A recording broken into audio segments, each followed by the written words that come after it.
English for All. Part 1. General Tips for Studying.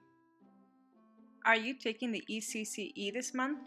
If you are taking the written exam on May 20th and the oral exam on May 13th.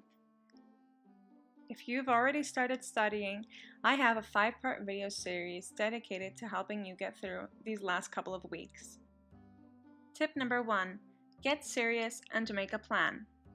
If you're taking a course for this exam outside of your in-class curriculum, sit down and plan out over the next few weeks what curriculum you're going to follow to study. Make this easy for yourself by planning it out step by step before attempting to begin. Include tenses, grammatical concepts that confuse you, some readings on the topics that are included, etc. For example, week by week, you would write out exactly what concepts you're going to study.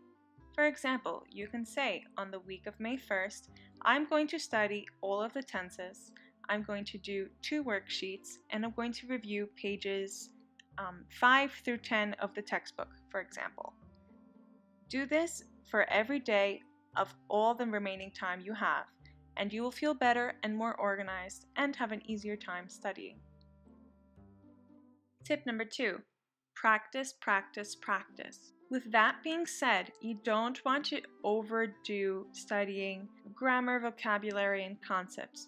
You are better off sitting down and taking as many actual practice exams as possible. Taking practice exams outside of a class, if you are taking one, is the best thing you can do in the coming weeks.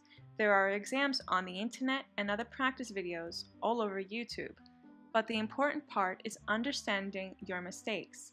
I recommend you keep a notebook. You go through, for example, the GVR, writing down all the answers in your notebook. Once you finish the test, go over everything and actually write out why you made a mistake. The process of writing it out and having everything all in one collected place will amazingly help you improve, and you will definitely notice that with each practice exam you are getting better and better. I promise that by taking practice exams, you are helping yourself more than just rereading your textbook or going through flashcards.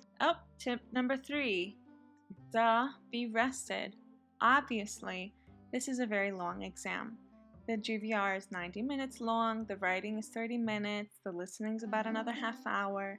It's a very long exam. It requires a lot of stamina. So what you don't want to be doing is staying up all night the day before, studying your brains out, eating like French fries and potato chips at 3 o'clock in the morning. Okay, that's not what you want to be doing.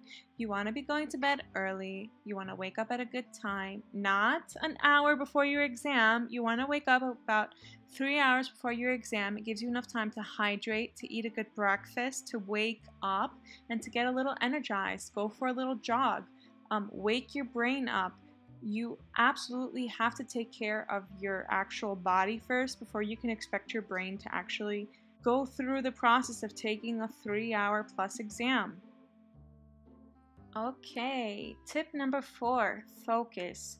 Now this may seem obvious, but I always catch my students drifting off whenever we do practice exams. I see one student staring up at the sky, one student's playing with his pencil, one girl's twirling with her hair, whatever she's doing. Guys, you absolutely have to focus. What you need to do is be intentional about how you're going to take this exam. Every time you catch yourself drifting off, thinking about food, thinking about a nap, you really need to catch yourself and bring your focus right back to the exam, especially during the listening and the reading. You really need to be in the moment. It's only 3 hours of your life.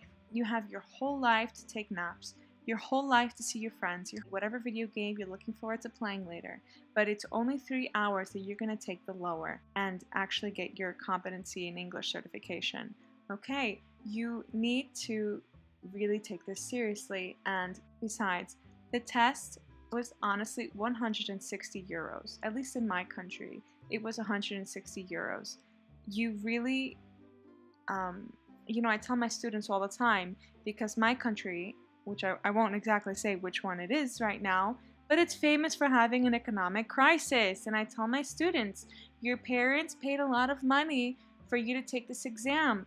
Sit and take those 3 hours seriously and don't drift off. Really, really focus and do your best. And no matter how hard it seems, do not give up, do not lose your attention. Last but not least, tip number 5 is to consume as much content as you possibly can. Whether it's listening to YouTube channels like mine or others, listening to podcasts, reading books, reading articles, reading the news, whatever it is you can do, you absolutely need to try and consume as much actual content as you possibly can. This will help you, especially with the speaking section of the exam, and it'll generally increase your confidence. I highly recommend subscribing to my channel. There are also a lot of great English channels out there. I personally will be uploading more videos on taking the ECCE and how to do well. In September, I plan on launching a completely free, online, all resources included, YouTube course for actually taking the ECCE. So if you're not taking it this year, subscribe so that I can help you prepare for next year if you are at a B1 CEF level.